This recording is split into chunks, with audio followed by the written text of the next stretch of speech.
There we go, we can see the sketch. It's going to be a watercolour vignette. Now, if you're not sure what I mean by vignette, faded edges, I do like to work on that kind of faded edge style. I'm quite a fan of that kind of work. I like to see the soft edges, and this is the sketch, so feel free to watch this back at any time. Use it as a bit of a lesson if you like, and have a go yourself. Now, I've got no reference photographs. I am purely 100% working from the old imagination, which might be a bit worrying, but for those people that know me and know my style of painting, I do work from imagination a lot, and I mean an awful lot, folks. It's something what I like to do. It's part of my style, sitting down with a white piece of paper, and in a 30-year painting experience, you build up a knowledge, a nice knowledge of watercolour, so you kind of know how things work, how light works, how shadows work, etc. But anyway, here's the sketch. Paper I'm working on today is a 1/4 imperial sheet of watercolour paper. It's quite a large-ish piece.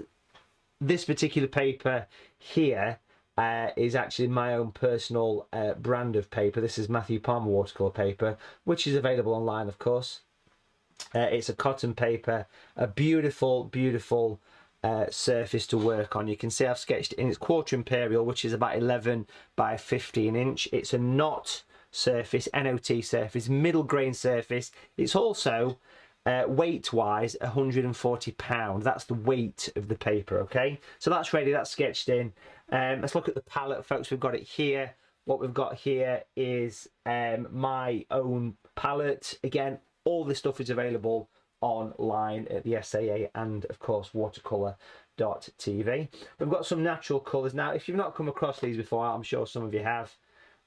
We do actually have the good old traditional natural watercolours, and they are very, very useful colours to work with. I've got them all kind of squirted into the palette, and I've got it all kind of prepped, ready for action.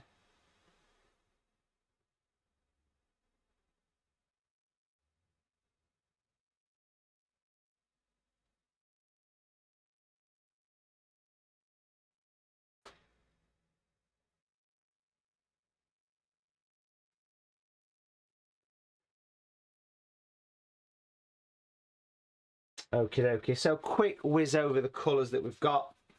We've got some natural greens here. There's 2 natural greens, natural green and natural green light. We've got those 2 colours there for you. We've got some natural yellow light as well. Natural yellow light, which is this beautiful, vibrant yellow.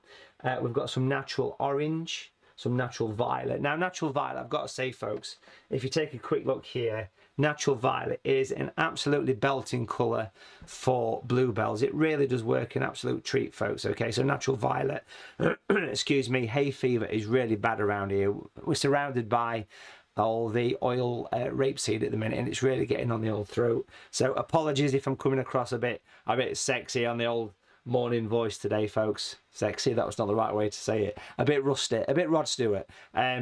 Probably we'll stop. Anyway, natural violet, beautiful colour. So we've got that. We've got natural green light. We've got normal natural green. We've got natural yellow light. We've got some natural brown. We have some natural grey. And we also have some SAA opaque white. Now, these colours are all available online. You don't have to use these colours.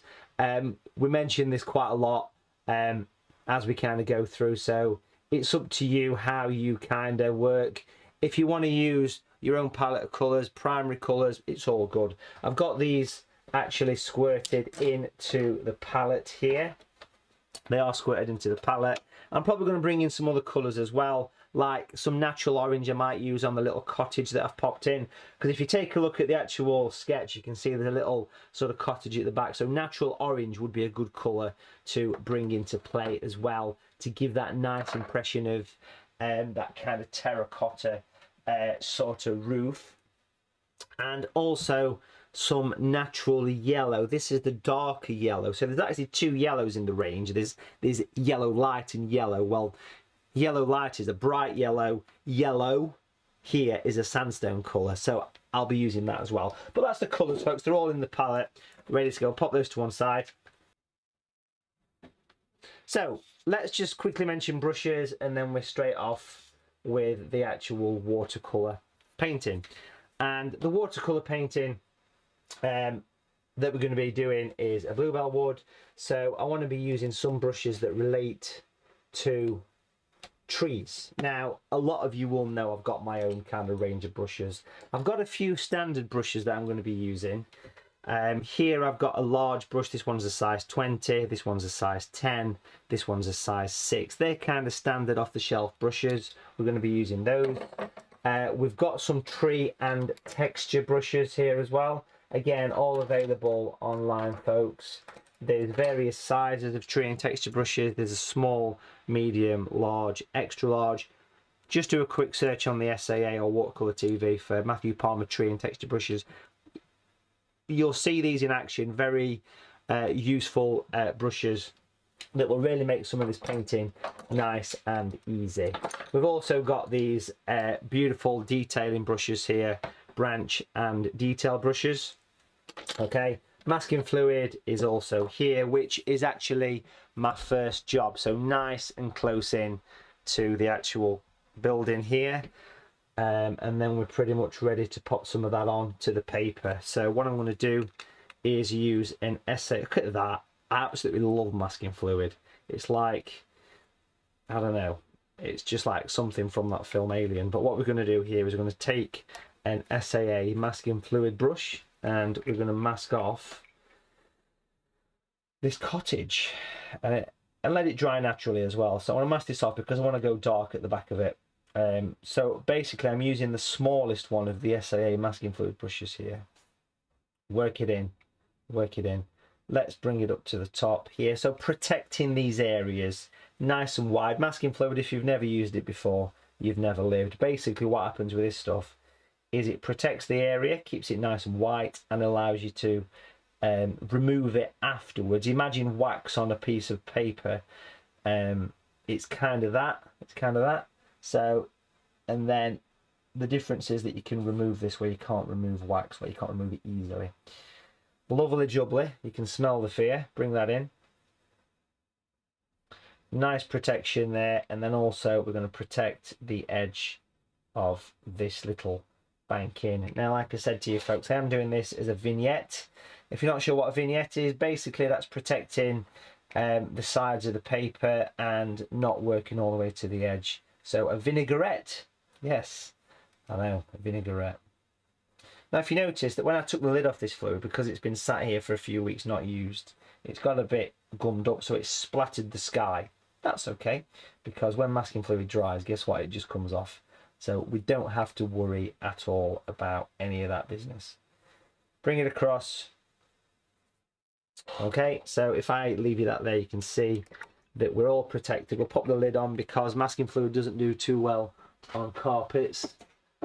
Has anybody ever spilt masking fluid on a carpet? Maybe. Let's just zoom back a little bit here, folks, and we'll just have a look where we've stuck the fluid. That all works really well. Plenty of water. I've got the kitchen paper here as well.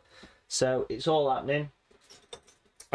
Other materials that you might want to use while this is drying off is a plastic card and a knife here. This particular one is just a very sharp craft knife. It's also quite useful as well, if you've got any, to have something like a palette knife. Not essential, but if you've got a palette knife, they are quite useful things to have. And let's bring the palette into here. Let's prep some colours for the demo, okay? So first thing I want to do, very simply, is just bring in some nice vibrant colours. So I've got the colours squirted here ready to go. As far as the brush is concerned, to start with, I'm going to be using a size 20 brush, and I want to mix up a few colours. So we'll have some blue for the sky.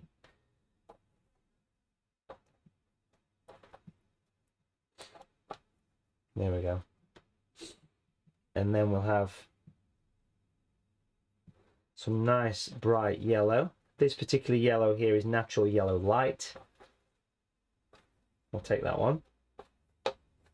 A nice bright yellow. relatively strong consistency here for the mixers, okay? Fairly strong consistency. This brush is a gold size 20 brush. The gold means it's a mixture of sable synthetic. I love these brushes. Manufactured by the SAA, nice premium quality brushes. Okay, so that's my two background colours, and that will do for this brush, but then I will be moving into the greens, and I will be also using one of these tree and texture brushes. This particular one I'm using here is a large tree and texture brush. Let's get a wee bit closer while we get some of these colours prepped, folks. Okay, pop that there. Okay, so what we're going to do here is dampen that brush and get it all prepped ready. These two greens that you can see, natural green light and natural green. Okay, let's take the light green on its own and just mix it into the brush. Now the greens are designed to replicate nature, so this is that beautiful spring green that you'd expect to see, because bluebells are out there in force at the minute. They're just kind of, you know, fresh, aren't they, at the minute? They're just kind of coming through. Well, they certainly are here around this part of the UK. Light green, and then we have the dark green as well, which I've not cleaned the brush in between. That's because I want to mix the two together. So this is a mixture of the two greens working together. Beautiful. And then without cleaning the brush again, I've got natural grey here, which I want to pop there. And again, you can see I've not cleaned the brush. So if you follow the greens, you've gone from a really light one, natural green light on its own, into a mix of the two greens, into this one that's got grey in it. So you've got three tones. You've got shadow, mid and bright. You've got a light yellow, you've got a blue for the sky. That's enough to get started. We'll pop the palette to one side and we're going to go straight in. Bring the picture back here, zoom back. Remember, we are live, so there's no editing. The amount of people that say to me, can't you edit these? Well, it's impossible to edit. Well, it is with one person sat here in studio to actually edit. These little blobs, we're going to take them away. We'll take the little blobs away where the splattered fluid came in. Love it. Can't go wrong, can you? Unless your palette cam don't work.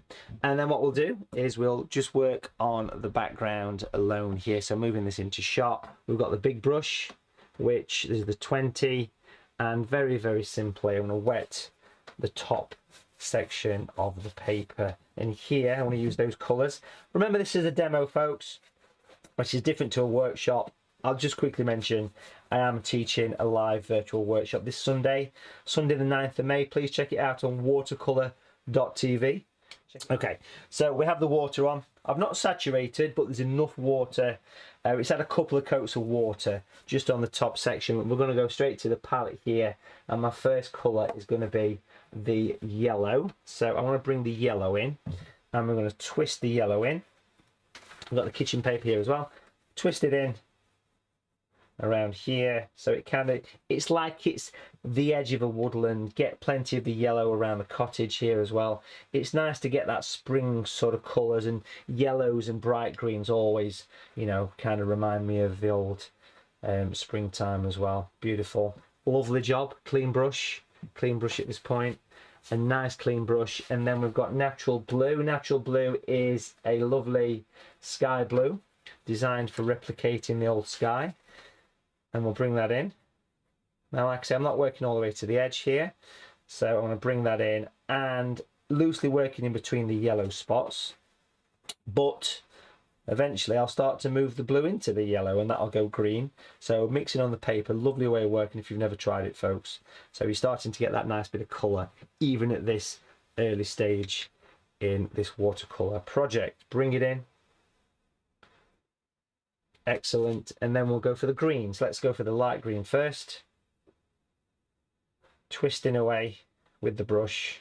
So it's the three greens that we mixed at the start of the demo. You can see them here. Work it in.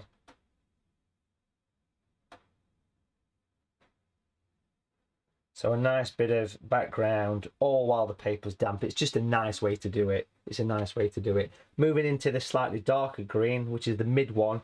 That's kind of a mix of the two greens. If you've not got natural greens, folks, obviously, I'm sure you realise that you can use primary colours to mix everything that we're doing here today. for this particular demo. Working wet into wet. You can smell the fear. There we go.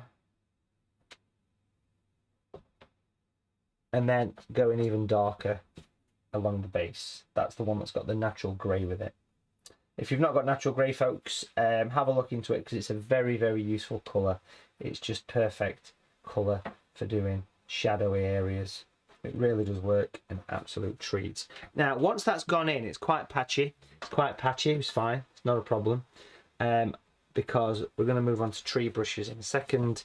But just making sure I've got a nice clean brush, because I just want to lightly feather some edges away that I'm not happy with. Do a bit of blending. Beautiful. Excellent. So a nice bit of softening has happened there. Then we're going to grab, yes we are, we're going to grab the tree and texture brush. This one being the large one. We're going to go straight into the bright green. So I'm bringing the palette over to this cam, because palette cam is out of action. It's got a red light on, but there's nobody home. Yeah, let's get close in. Hopefully you can see the colours. And we're going to stipple it in. So now I'm using this brush as a stippling method, folks, okay? And we're working it in. We're working around, spotting and dotting around these trees, even on the tree that's overhanging as well, which we'll paint in later. We'll get to that stage. Spotting and dotting, you can't go wrong, really. Good sign of nice paper, folks. Things are still damp at this point. So you can see it just, with a single tap of the brush, it gives those beautiful individual branches of a tree straight into that like middle green, which is the one that's got some of the darker in. I'm not going to do a huge amount of that, but if you notice, I'm really spending time and getting nice and close in to the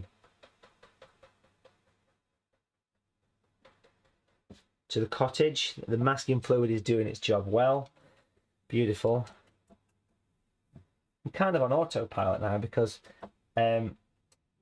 as we're here live now on the 6th of May at sort of 12:30 UK time, yesterday I was doing, and the previous day, 2 full days of TV shows with the SAA and the craft store, and it was a very busy few days. It was hectic, dashing around, getting it all done, but thoroughly enjoyed it. I hope you tuned into those, folks. So I'm kind of on autopilot. I was painting animals. Well, not painting animals, was painting pictures of animals. You should never paint animals, it's wrong. So a few little taps. You can see I'm really spending time getting the darkness in to the cottage. This one being the largest of the tree brushes, which is fine, but of course a time will come when you need to use something a bit finer for getting into those corners. Beautiful. Look how the paint's spreading and bleeding. And then on Monday, this week, Bank Holiday Monday, as it was, if you're watching this live, it was the Search Press Spring Festival, so there was a live demo there as well. So it was a very, very busy few days, really. Here we've got the medium tree brush, and just using the darker of the colours at this point. So this is the green and the grey together. That's all I'm using, green and the grey. It's surprisingly quite dark, this, and you want it to be, especially if you're getting right at the back of this building here, because it's going to pop. So I've actually rotating the board here. I'm getting right into these corners for you, right into the corners, so it really comes alive.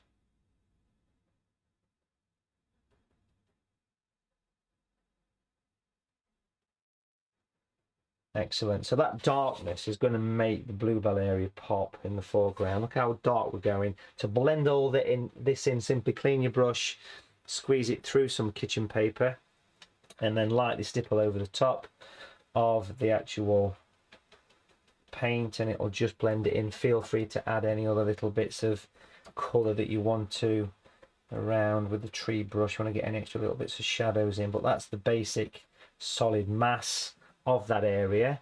A number 6 brush, which is kind of the workhorse brush for me, is going to be useful here to get right in to these corners to make sure that masking fluid is where it should be. like so. We mentioned using a palette knife. I only use that now to scrape off some branches of trees.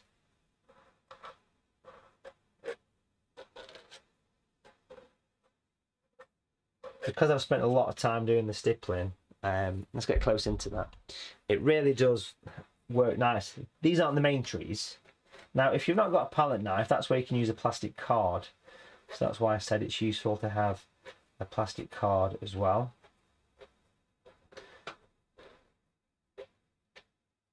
Let's pop in a few little extra scratches.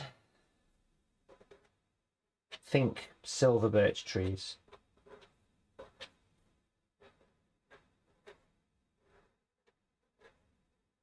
A light bit of scraping. If yours is too dry, you can dampen it down. You can dampen it down with the same brush that you put on with. So dampen the brush, squeeze out the excess. Look at that, just that nice little bit here really takes you into that woodland. I know who doesn't like to go into the woodland, eh? Bring it in. Masking fluid, we're going to take the masking fluid away from the picture now, but you can see how the picture's kind of drying off, which is how we want it to be at this particular stage. And it's amazing how just using the actual palette knife really does give that nice impression of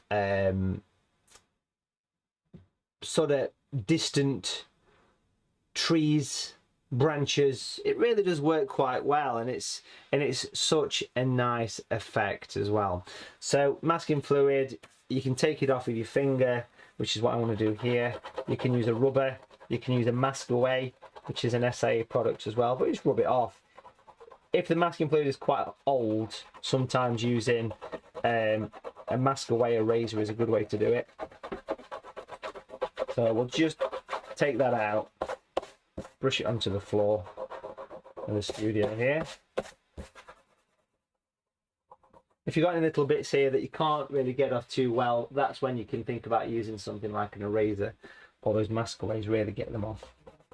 So we'll give that a bit of a nice skim over. This is a putty rubber I'm using here actually, but any kind of eraser works fine, works absolutely fine, it really does. Brill.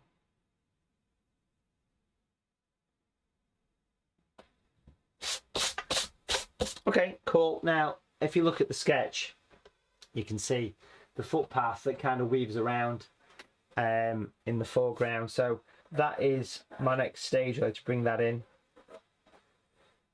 I've got it sketched in here. And if you do happen to take away any pencil lines with your masking fluid eraser, then you can just very simply pop them back in at this particular stage. Cool, brilliant. I used the 2B pencil for this, so nothing too fancy. Brush wise, I've got a size 10 brush. Let's bring the palette into play here. Again, we've got no palette cam today, so we're working over here. There we are, and we're going to take away some of the colours that we've got in the centre there. We can lose the blue as well at this point. Natural violet's going to feature a lot in this picture. It's a beautiful bluebell colour ready off the bat. We've also got the sandy colour, which is natural yellow. This is not the bright yellow, this is a sandstone colour. We're going to use some of that. We've got some natural brown. Again, you can mix these colours from primary colours, folks, so don't worry too much. And then we've got the greens, obviously, as well. The light green is there for sunshine. The darker green for the shadow area. And then that even darker one that has got the grey mixed with it as well. So we've got all the colours we need there for this picture. Bring this back in. Paper's dry, which is perfect. First thing to do is to get the footpath in. We're going to weave around the corner. This is the sandy colour I'm using here. I'll pop in a few little bits of the brown as well, just to give a bit of interest. But again, It's a vignette, so I want to keep it nice and simple. So a bit of a trackway that sort of leads to the cottage. I can also use that same sandy colour as well to actually paint in the first part of the building. I'm happy to use the size 10 brush because it's such a pointy brush I've got here. I'm not concerned that it's too clumsy to work with, but if your brush is not as pointy as this one, then obviously do change brushes for something a little bit less large than what I'm using here. But I'm more than happy to use it for this. It works fine. You can see that nice point on it actually, so it's really good for this. Again, it's an SAA product, so you know you're getting that nice quality as well. And don't forget, as an SAA member, you do get discounts on products as well, which is really cool. Let's bring that across. We're not going to go all the way to the edge. We'll paint over the doors. We'll put those in darker. Lovely sandstone yellow. Clean the brush at this point and just using a bit of water to soften that colour into the building. There's a little chimney there just hiding away. Pop that in. We'll pop the roof and the shadows on later. We'll come back to that once it's had a bit of time to dry, but it made sense to put it in while the colour was handy on the brush. Okay, just going to revisit this footpath and pop a few lines over the top of it with the same colour, even pick up some of the brown as well.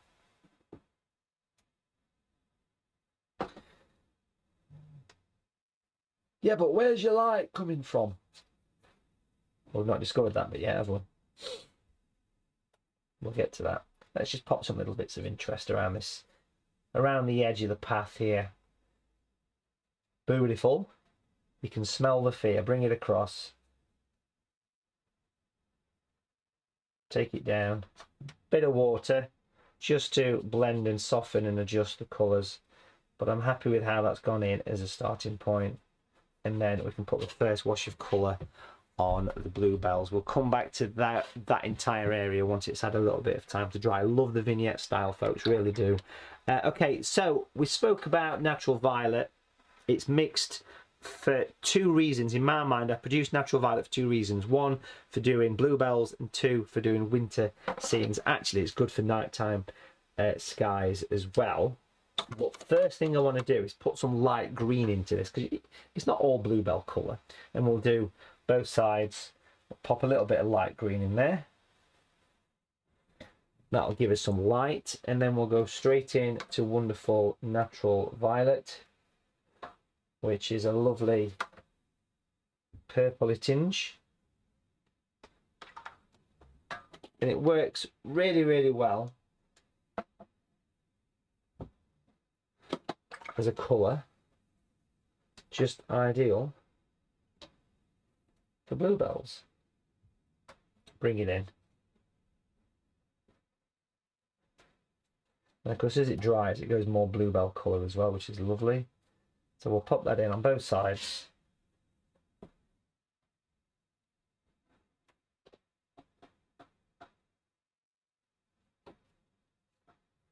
Clean the brush, wipe on the tissue, and then we'll give it a good old-fashioned blend. So I've just got water on the brush here. I'll soften all this in. Notice I'm mixing it all in with the green here.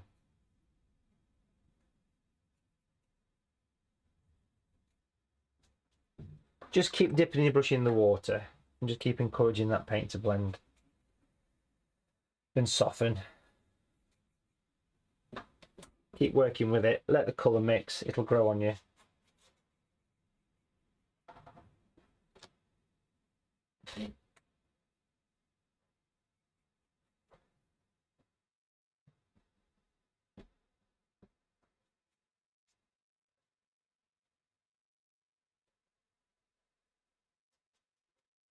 Again, in the water again, and just keep encouraging the paint to actually become part of the picture. Well, lovely, excellent. Just going to tap off them little spots of water that appeared. Super. Come back on the zoom a little bit there. There we go. Now again, that's a good time to leave that to actually dry. I'm just going to give it a very quick blast with the dryer, folks, at this point.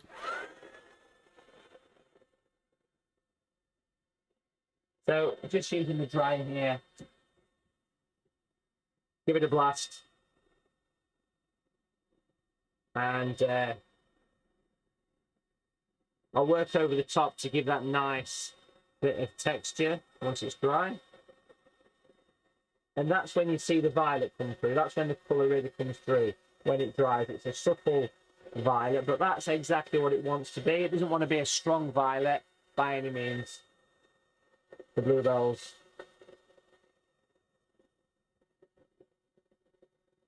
So we've got pretty much all the main areas covered in. It's now time for the best part, which in my opinion, of course, is that beautiful detail. And it's the detail that makes these pictures work. The trees, the branches, the shadows, the stippling over the top of the bluebells, which is where we're going to go next. So this is using the tree and texture brush again. I'm going to be using the medium size one here, nice and clean with the brush, and I'm going to be using that violet again.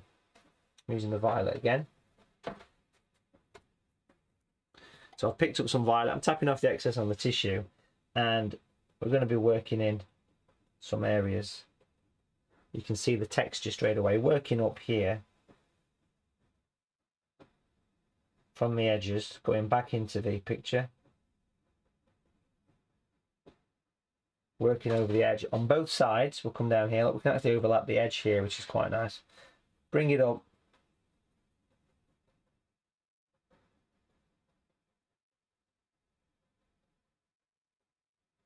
And then we'll soften these into the picture. So I'm just using, the brush has got a slope on it, so I'm making use of that slope.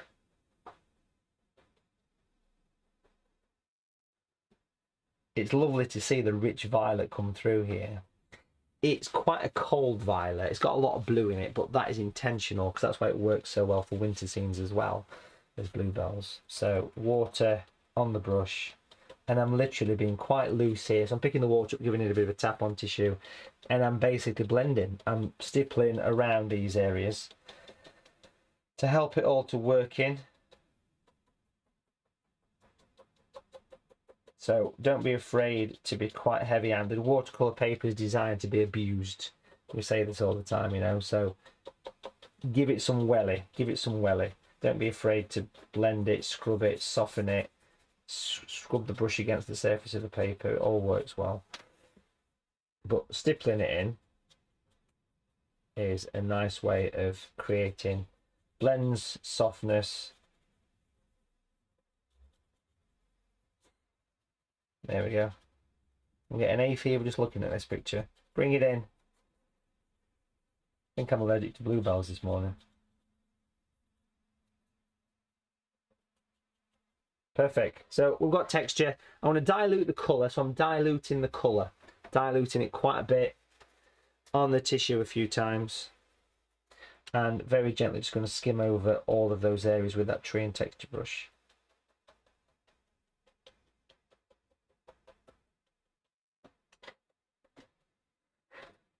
So stippling away. So working in between the areas that we've just painted in to create some clarity and a bit more definition.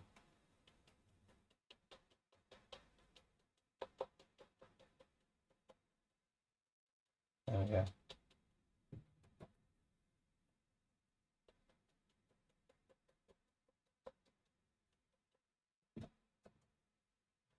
Perfect. And then again, we'll get water on the brush, and you know, any bits you want to sort of blend away at the edges, just use a bit of water to encourage the paint to disappear away. Got a bit of tissue there if you need to clean any areas up. Get any little areas on the side of your picture, you can wash them out, preferably with a clean brush, so you can clean up your paper quite easily. It's not my morning today. I think I need to go back to bed. It was a late one last night. Not partying, painting. It's all nice and dry at this point, looking good, happy with how it's shaping up. In the palette we've got the yellows and the sandy colours. Just going to pop a little bit of extra work down here in this foreground. Because we're doing the vignette effect, it's quite nice just to add little bits of texture here, there and everywhere. Natural grey is a wonderful colour for creating depth and shadows. So I'm just going to pop in here some darkness around the edge. So I've just basically popped a little bit of natural grey into the palette. Now, if you've not got natural grey, you can mix it from primary colours. It's better than using Payne's grey. Payne's grey is a little bit too dark. So just be a little bit cautious about using the likes of Payne's grey for this kind of shadow work. It's a little bit strong in my opinion. So if you mix blue and add like a crimson to it, like alizarin crimson or something similar to that, it'll give you a purple, and then add a little bit of yellow, whether it be cadmium yellow or yellow ochre or any kind of yellowy colour. It'll give you grey, which is obviously nice for doing the old shadows. So nice bit of darkness. I'm also going to put some darkness into the background as well, into the building of course, but also I'm going to get really close in and go in between some of the trees. So I'm darkening up, cleaning up, tidying up around where the masking fluid went. Add some clarity. Let's rotate the brush, or the paper even, and then we're going to go in and create some nice shadows. So working along this back edge quite nicely here. I'm then going to use a very pale green. We've got loads of greens in the palette. I've got this one here, which I've diluted quite a bit, and we're going to use water just to give this a bit of a soften. I'm going to blend it in, get right into the edge, use water, and that'll just make things pop a little bit forward for us. Now obviously when you're doing this, it's also washing away some of the palette knife scrapes. So if you want to bring any of those back in, it really is a simple case of grabbing your palette knife and just doing a couple of extra scratches. But it's nice to have some in the background as well, so I'd say leave some alone. I wouldn't worry too much about doing that. I think it helps to create more of a sense of depth to the picture while grey's hanging around the palette. Of course, that's the ideal colour for the old shadows, so we'll bring those in. We're going to get light coming in from the left. Doesn't really matter. I'm not the kind of artist that is strict with things like that. I like to do whatever works for the picture. So we'll get the shadow on this building here, the first shadow at least, that is. Water, this is a number 6 brush. Give it a few runs over some kitchen paper, and then give this a bit of a soften to blend away the actual shadow so it becomes part of the actual picture, and you can see how it will give a natural looking shadow. Same thing would apply under the eaves as well, so we're going to go nice under the eaves here. Water through your brush a few times. Notice I've gone over the windows because the windows will be in shadow as well. This will transform the building. Turn it this way so we can get the angle. We'll also come down here and we'll go under the eaves of that little roof line as well. This one is more of a separation shadow. That little toilet block at the side, and you can tell it's a toilet block. So if you look close in the window, you can see a knitted doll sat on a toilet roll, and that's how you know it's a toilet. Apparently, someone told me that once. My grandma used to make them. I remember. Happy days. Happy days. Bring a bit of water in to the little chimney. We have a building, or at least the starting point of a chimney and a building and the windows. Here's the palette again. This colour here is called Natural Orange, which is very nice for terracotta, and I like terracotta, so I'm going to use some of that natural orange. I've also got natural brown here as well, which will pop to one side. And we always in your palette have natural grey, so orange, brown and grey. Again, you can mix your own variation to suit your picture, but natural orange is a very nice colour for the likes of doing something like the roof on the actual Cottage, nice and close into that. We're still going to do some more work down on Bluebells. We'll get to them a little bit later, folks. The sun's shining today, which is good. Let's pop in some roofage. Notice I'm doing it in direction here. Because I've got a slight texture to the paper, it goes in easily. And then we'll just skim that across the top. But I like the orange. It's a nice colour. It complements greens massively. We'll do the same down here as well. But what we'll do here is that once that's dry, we'll pop in some shadows to separate them. But we'll give that a little bit of space to dry. We'll also come down this side as well. Look how the orange just like leaps up against the picture. We can also drop in some windowsills. I've not really got any space for lintels there, but I could pop a lintel above the doorway. We could have a little bit of a lintel. There's a bit of a one there as well. So that's quite nice. The brown that I mixed, notice I'm doing it dry brush. Personally, I'd say it's a good idea just to skim a little bit of that in. It gives more character. It helps. Every little helps, yeah? Beautiful. Again, folks, just want to quickly mention while people are watching, if anyone's interested in taking part in a live virtual watercolour workshop, I do have one happening this Sunday, painting chateau, a French chateau and vineyard, Sunday the 9th. If you're watching this later, just bear in mind we do have pretty much one happening most weekends.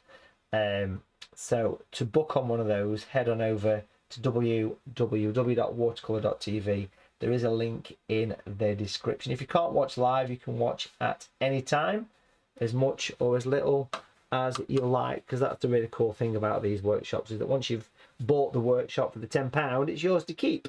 Yes, you can watch it as much as you like. So please do have a little think about checking that out, folks. Painting from the comfort of your own home. Popping the windows in now. Natural grey. The windows make such an impact on a building.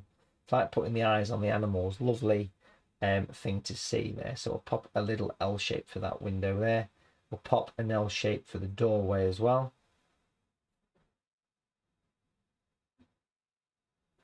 And we'll get a bit of water on the brush, and we'll just use water just to lightly soften, feather and blend.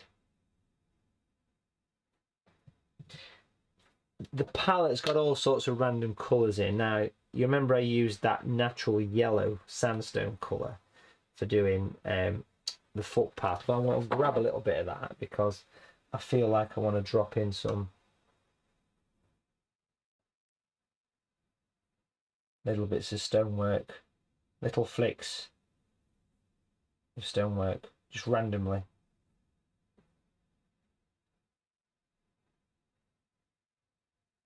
In some of the blank spaces to get that old cottage. What a place to live. What a place to live. Pop that in. Can't go wrong, can you? So that little bit of sort of shadow work there is quite nice. If your brush is pointy enough, try rotating it through the actual kitchen paper. You can have a little go at popping in some dark lines around the roof and down the underside of the apex. Put some little spots around, just gives a bit of interest to the likes of a cottage. And I'm going to darken this doorway a little bit further, folks, as well. Like so. Soon comes together. And I mentioned dropping a shadow in next to that roof. Well, that's just what I'm doing now, adding some darkness to that. Bit of water on the kitchen paper. Just encourage that to look a little bit darker. What that'll do is make that look as though it's slightly set back. You can see that little bit of separation there. And even the grey, what's on the brush at that point, is very little grey, but you can just use it to pop little bits of texture here and there. It all helps. It all helps to give that nice bit of shadow. I'm going to drop in some little sort of branches. In fact, what we'll do is we'll change brushes here, folks, and we're going to go for the branch and detail brush which is a lovely tool. If you've come across these are stunning tools. That's the brown that I mixed for the roof there. Natural browns is a nice colour for doing details. I want to bring in some branches and having this reservoir style brush. It's called the Matthew Palmer branch detail brush if you've come across it. If not, check them out on VSAA. Of course, you can buy them. So you can really pull in some nice trees because you've got that early spring, so you get foliage but not a huge amount. So you want to be seeing quite a lot of branches, and this is the perfect tool for doing this kind of work. Of course, bring it up from the background as well. Every little helps. Rotate the board for a more comfortable painting position. Bring it over here if you want to as well. Let's get some. We've got a couple of larger trees. We're going to put those in towards the end as well, but that's nice to bring in some clarity to some of the trees. Little flicks across this, not horizon, but you know what I mean. It's kind of an horizon. Goes a long way. And because it's a vinaigrette that's painted, a vignette, you can see it's nice to work outside.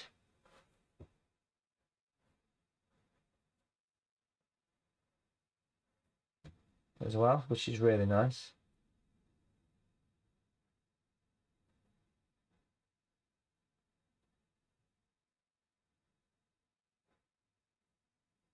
It's nice to see that, it really is, you know. And I'm just going to pop little bits of random dry brush work, little bits of random texture with that same colour around this footpath area. Just sort of skim over, make use of this knot surface, which is a middle grain, a medium grain surface on your watercolour paper there.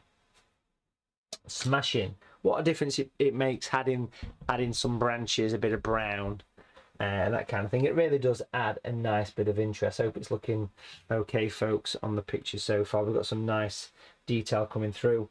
We are going to be bringing in some more work on the bluebells very soon, and also a couple of larger trees to add some extra definition. But don't be afraid to branch out here as much or as little as you want to.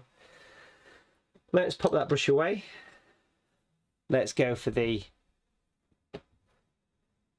looking nice. Let's go for the size 6 brush, and actually at this particular point I want to be thinking about using some of this violet. We've still got it, still hanging around here. Look, I'm going to take that very, very diluted, and we're basically going to get a little bit spotty. We're going to do some spottage. We're just going to dot and spot around, working on the outside of the picture. So this works alongside the tree brush, in my opinion. It adds a bit of extra watercoloriness to it. Love that word, watercoloriness. That soft violet colour. Natural violet's not intense violet. It's very different. It's more like of a deep blue violet, which is why it works lovely in those winter landscapes, folks. If you like painting snow, which I do a lot, then it's going to work really well for that as well. So it's also nice for the moonlit sky in your watercolor pictures. So dropping in some spottage, some light, some dark, it all goes in. You could do a similar thing with the trees as well. If we come into the top of the picture and actually use some greens, and we've got a lot in the palette. I've got some green here. Look, just added a bit of water to refresh the colour. I always think it's a good idea to go back in and pop some little individual dots and spots around, working over the top what you've already done. Just a few on the corners here and there, like here where these branches overlap the white of the paper for the vignette. It just adds a nice bit of interest, and it makes it all look a little bit more just kind of pleasing, I suppose. Really, it's a nice thing to do, and you can be in control of how much of this or how little you put in, depending on your personal tastes. And if you're not working at pace to do this, if you're doing it nice and steady, I'm doing a demo, so I'm working relatively speedy. You know, it's one of those things that you want to be thinking about. Just taking your time, really. Smashing. That's good. It makes quite a difference having that on there. And you can just continue to spot, dot, and add as many little bits of colours into these corners. We all like the bluebells. There's a very famous bluebell wood in Derbyshire, only about 5 or 6 miles away. It's called Lady Grey's Wood. But on the old maps, it's called Robin Hood's Grave, and apparently it's where the arrow fell. And it's just on the Derbyshire-Nottinghamshire border, and it's where his arrow fell when he was shooting it on his deathbed, if you like, I suppose, and that's where he's supposed to be buried. But on more recent maps, it's called Lady Grey's Wood, and it's such a wonderful, beautiful, private, secluded area. And it's just an absolute mass of bluebells, and I'm hoping to go up there very soon. So if anybody's on the Facebook page, Matthew Palmer Artist, please follow me. I will be doing some filming up there, hopefully, if the weather lets me. I plan to go up and do a watercolour demonstration, not live because there's no internet up there, obviously. But I've got permission to go and do some painting up there, so keep an eye on the old Facebook page, Matthew Palmer Artist, for information all about that, folks. You can't go wrong, really. Loving the way this is starting to come together. Hopefully it's making sense. Let's paint in some trees. Lovely. Let's paint in some trees. Let's paint in some tall trees now. Coming down here, we're going to get some big trees coming in. A number 6 brush will work fine as a starting point. What colours do I want? I've kind of got the colours. We've got natural grey. Here is the grey, relatively strong. And then this colour that's hanging around here is natural brown. Let's put the all-important last bit. Stick with us, folks, because the best bit of the picture is yet to come, which is those final strokes. We all know it's the last few strokes that makes the picture work every single time. So I'm going to paint in a tall tree here. You ruined it. A tall tree. No, don't do it. A tall tree on this side coming in. We're going to put some light and dark into this tree as well. So I'm going to bring that in. I'm going to weave it in. It needs a tree, so I'm going to bring it in. Number 6 brush, as far as I can go, would be ideal because I can get relatively nice branches with something like that. Using the grey to pop some dark on the right side. I'm not too concerned if I don't, because I want to put some light in a little bit later. Notice the rotation there because it helps to give some shape and form to the tree. Again, it's nice to work outside your picture at this point. If you're doing it in the style of a vignette, of course you don't have to. You can fill your picture as much as you like. Let's get a branch coming up here as well. We're going to put some light in this tree as well a little bit later. So that's my first point of the tree. Another one on this side. If you look at the sketch, you can see I've sketched these 2 trees in, yeah? And that's what I can just about still see the pencil.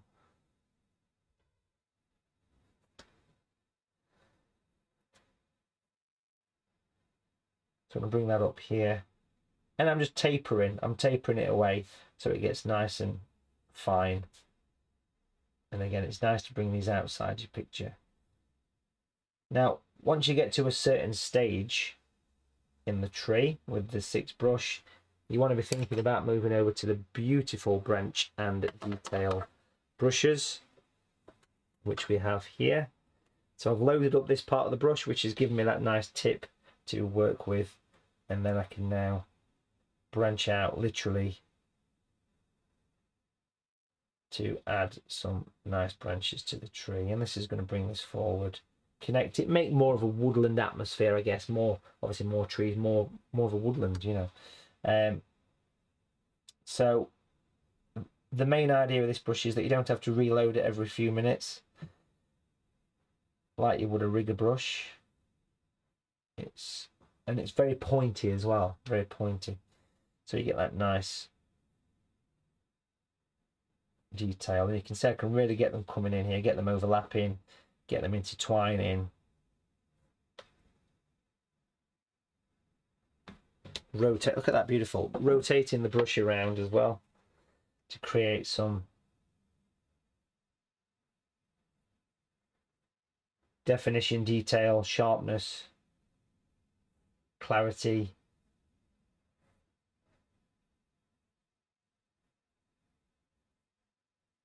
Very nice.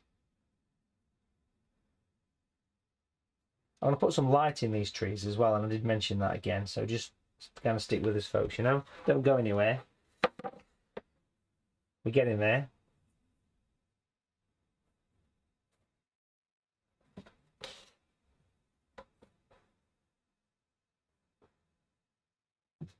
Don't be afraid to add branches into the background as well.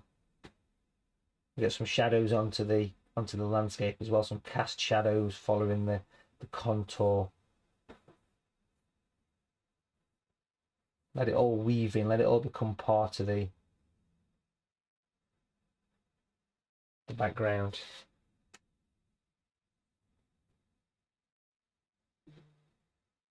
Bro.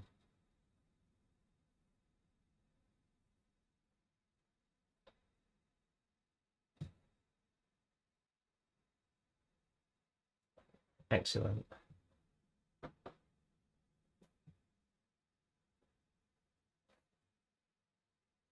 Now, when you paint fine branches, a useful tip is to have less paint on the brush for getting really fine ones, and literally hold your brush like a pencil, rest on your paper, because that'll give you a nice bit of sharpness, bit of depth, bit of detail into your picture.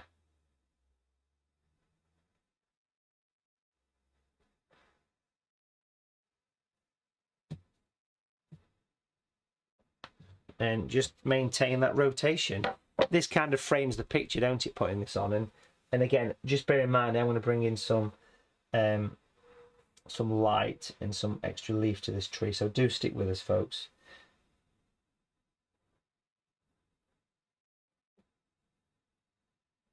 It's addictive. Once you get this brush in your hand, you start to add lots and lots of little interesting bits of detail, like on the cottage, for example. You know, you can get, if you zoom into this, actually, you can see what I'm talking about.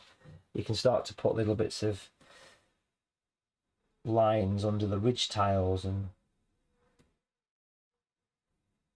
little bits of extra sharpness. And even, you know, if you get really, really close in with this brush here, you can put like little bits of interest, like little old gateways and rustic fences, and keep the riffraff away. Do you know what I mean? Give us a bit more scale, a bit more detail. And this is just using this nice pointy brush. I mean, it really is a lovely tool to work with. Everybody loves the branch and detail brushes, and this particular one I'm using here, of course, is the small one. A bit of a gateway there as well. You can just about make that out. If you look close, it's there. It helps. It gives interest, gives scale, gives a bit of balance.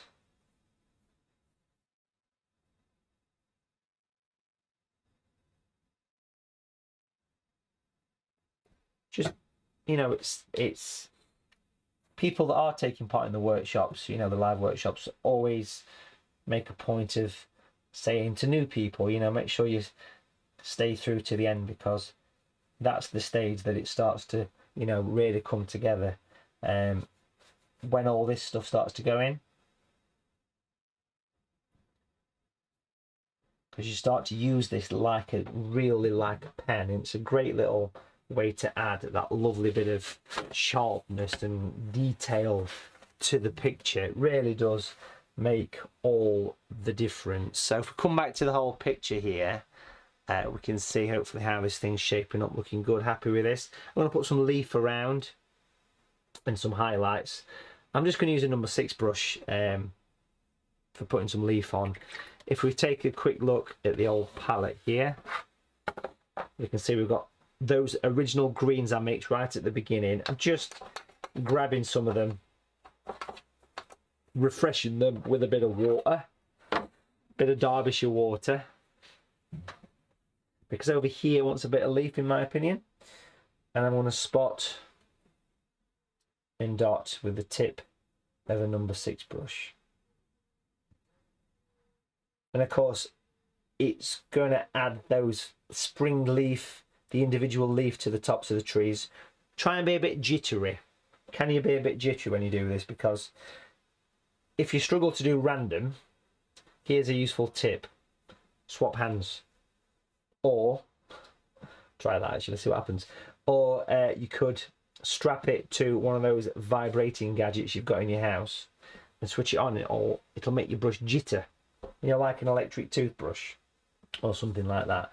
And that'll make perfect sense. Use your imagination. Oh, I will. Just bring it in.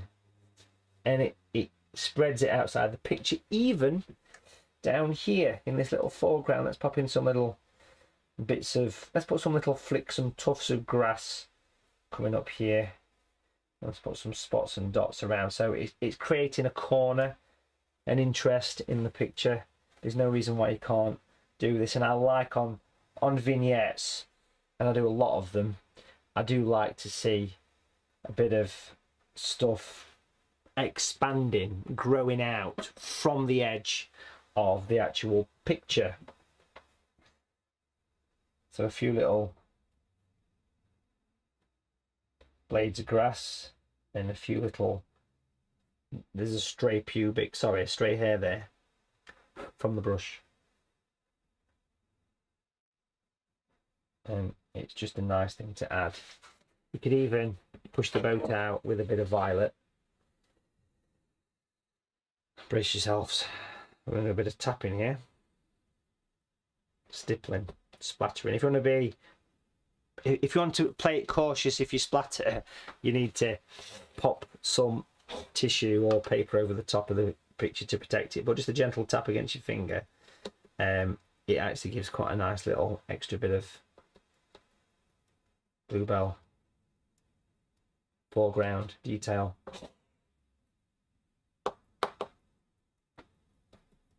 A collection of texture is what it's all about. Loving that. Let's bring in some light into the trees. How do we add light? Well, hanging around the top of the studio here, we've got a huge collection of Mr. Palmer brushes. We've got them all here.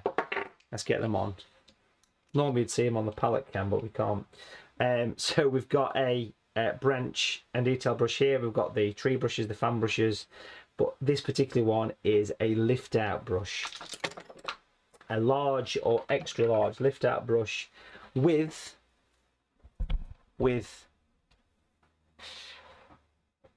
a piece of dry kitchen paper. This is one to watch, folks, because this really does make a huge difference.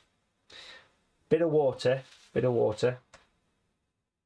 going to go in and we're going to wash off some colour from the tree. Give it a good tap. Can you see already what we're doing? You can make a tree look three-dimensional.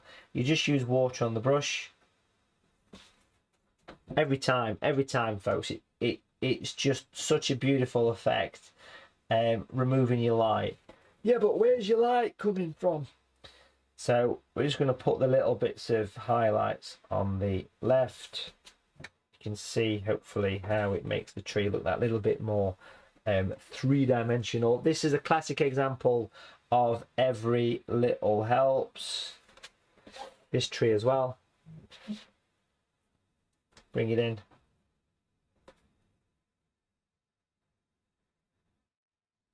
Tap it out. Look how that adds light to it.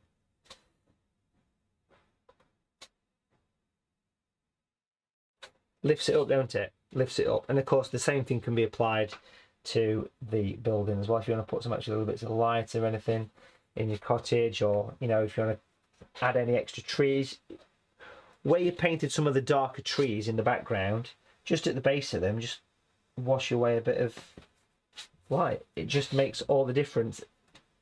It's so easy, folks, when you're painting, especially as a beginner and as an observer, just to sort of say, oh, it's not working, this picture, I'm just going to leave it and forget about it. But if you just have that little bit of extra willpower to finish off, 9 times out of 10, and I say this every time on every workshop, it really does make the world of difference. I can't stress that enough, folks, really can't.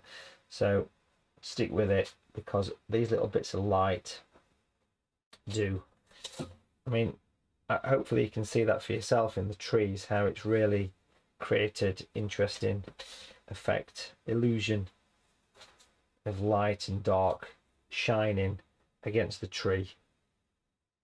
It's just a damp brush and a bit of tissue, no paint involved in that particular stage, so certainly one to use. While I'm close in, folks, I've got a craft knife here as well, a very sharp one, because it's nice to put some little white flowers around. Bit of wild garlic or something, I don't know what they are, I'm just guessing, but I'm just going to put them in. Basically, some highlights. Dig and flick, dig and flick, dig and flick. Look at that, nice, adds a bit of interest. I got excited and I shouted. I'm loving it. So we're going to bring this in down here as well. I'm close in with the camera because I want you to see this. Little bits of white. Might just be a bit of light catching the flowers, who knows. I want to put a cast shadow from that tree, I think, in a minute as well. That'd be good. Even on the footpath as well, you could do some little bit of scratchy stuff, bit of scratchage. Works really well, in my opinion. It does. In that little bit of a corner there. I'm going to pop in some extra little bits of grasses and various things.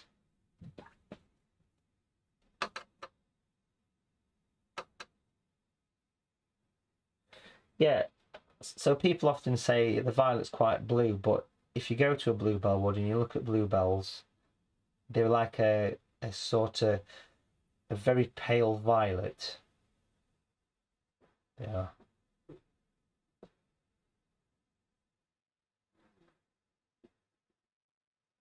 So just a few little spots in the corners is quite nice. I love that little bit of craft knife going off there. That really worked very, very well. It did. So it's the finishing touches now, really. I'm going to pop a little bit of extra spotters at the top of the tree here as well, just to bring that into play a bit more. Dotting around. You can cover up the ends of the branches if you wasn't too happy with them at this point. Some little dots and spots around. On the ends. Springtime tree, the foliage just creeping through, looking into the woodland. Bluebells are starting to poke their heads through now, of course. At least they are around here, just about starting.